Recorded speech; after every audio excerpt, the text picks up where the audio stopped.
Hi guys, welcome back to the Geek and Hermit. Now today I wanted to do a quick video review of Final Fantasy XIII. Now I know I'm a bit behind the curve because it came out obviously back in March 2010 for the PlayStation 3 and Xbox 360.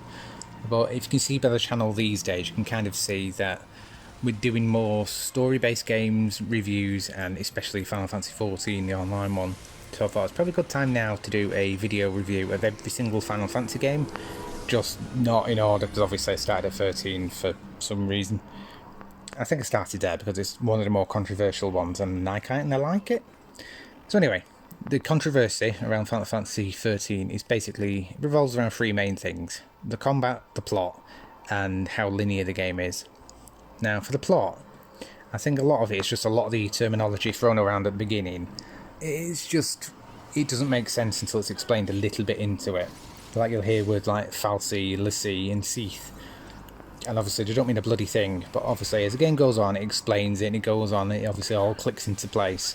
And there's an in-game glossary that explains certain points. Obviously, being a Final Fantasy game as well, I kind of like the idea of complicated plots and in-depth stories. So I don't know why people are complaining about that. I think it comes down to mainly the actual terminology sounds a bit close to each other. The main 2 points that people get stuck on is there are these godlike beings in the game which are called Falsi, and they can enslave people and then force them to do certain missions for them, and they are called Lissi, the people that get enslaved. So that's kind of really where because they're a bit close together. Other than that though, it starts off in the middle of a purge where thousands of people are being kicked out of the homes by force, and you were thrown directly into the middle of that, and it just starts off from there and it doesn't stop until the game ends really. There's no slow build-up, it's just boom, you're on. And to be honest, it's actually quite a dark story for a Final Fantasy game.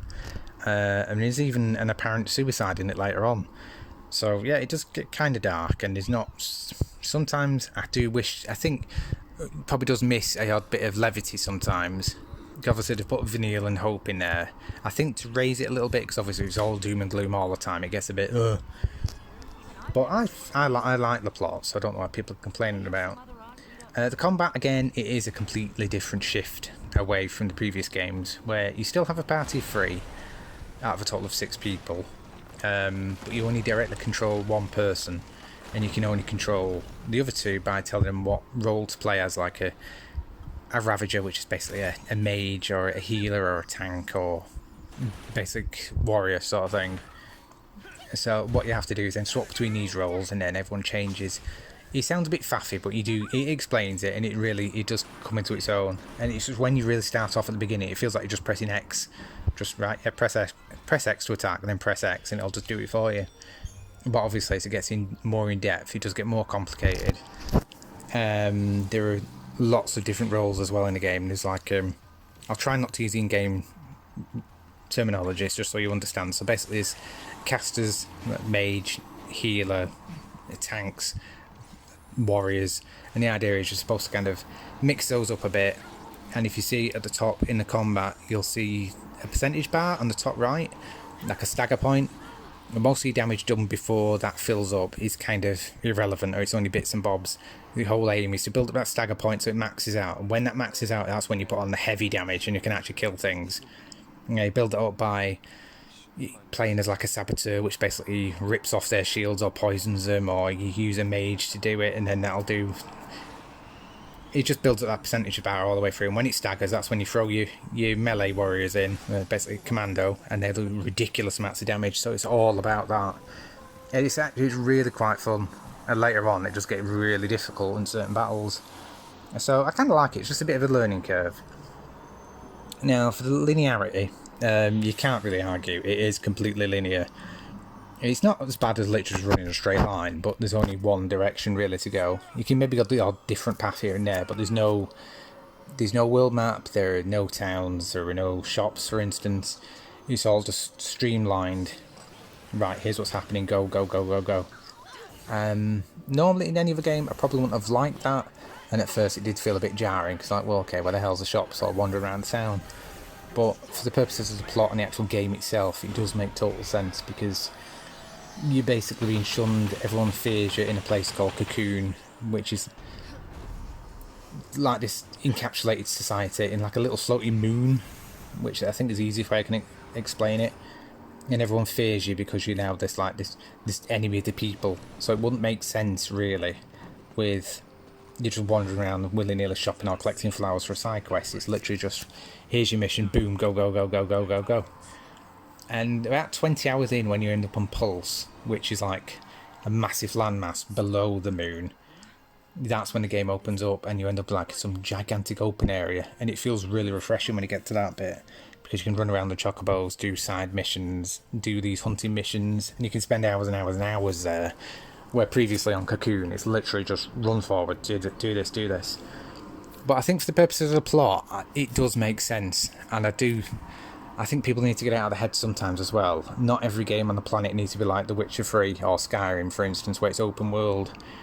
Because while I love those games to death, and I've played Skyrim and The Witcher to death, I've never once in my entire life finished Skyrim yet after putting hundreds of hours into it, because I tend to piddle off doing my own thing. I forget about the world-ending dragons that are doing this, that and the other. I tend to just keep re-rolling, making different builds and pissing about. And I think that's sometimes where stories kind of fail a little bit on non-linear games, because on a linear game you can control the pace, this happens, this happens, this happens, this happens, and it makes sense. And I kind of like that. Would I like linear games all the time? No, but for the purposes of this game, it definitely makes sense. So people need to kind of get around that, and that's my personal preference anyway. But yeah, I think Final Fantasy XIII is one of those games, I really do like it. Basically, the main character, Lightning, is just a totally female version of Cloud from Final Fantasy VII. Get it? Lightning, Cloud.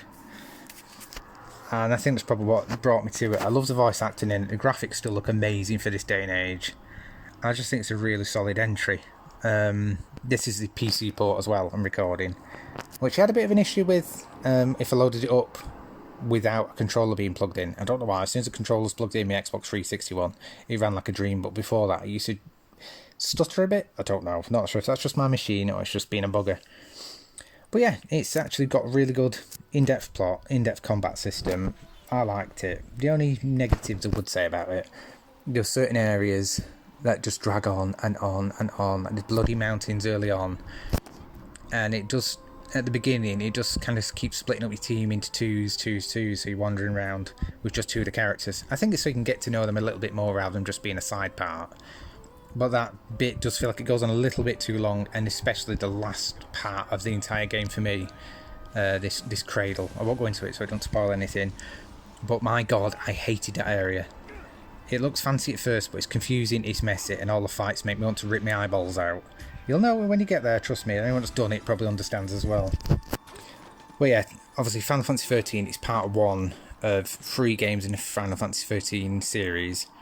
I say the second one is probably my favourite, purely because it's got bouncing around in time on it, and it's got a really awesome killer ending, quite literally, and I love number 2. But this is still one of my favourite Final Fantasy games. I really liked it. It's just, I think you just need to give it a go. Don't get put off by the linearity of it, and I like the sci-fi feel. So hopefully, let me know what you thought below, guys, in the comments, and I shall see you next time. Thank you very much. Yeah, bye.